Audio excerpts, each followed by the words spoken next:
మంచి రోజు కాబట్టి నాగర్ కర్నూలు పార్లమెంటు సీటుకి కాంగ్రెస్ పార్టీ అభ్యర్థిగా నేను నామినేషన్ ఫామ్స్ రిటర్నింగ్ ఆఫీసర్ దగ్గర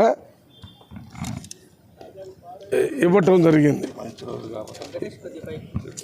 మళ్ళీ ఈ నెల 23వ తారీఖున అందరూ 5 ఎమ్మెల్యేలు, 2 కంటెస్ట్ చేసినటువంటి ఎమ్మెల్యేలు, ఇంకా ఇతర ముఖ్య నాయకులు, ప్రజలు ఆ రోజు ముఖ్యమంత్రి గారు కూడా నామినేషన్కి వస్తున్నారు 23వ తారీఖున.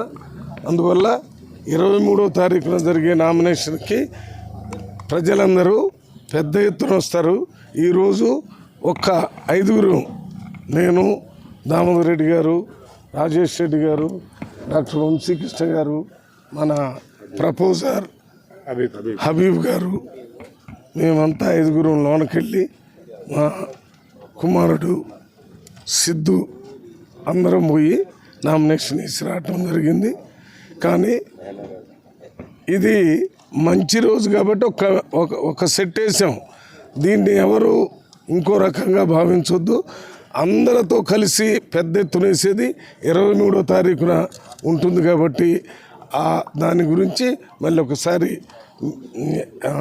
సోషల్ మీడియా ద్వారా అందరికి తెలియజేస్తామని విజ్ఞప్తి చేస్తున్నాము.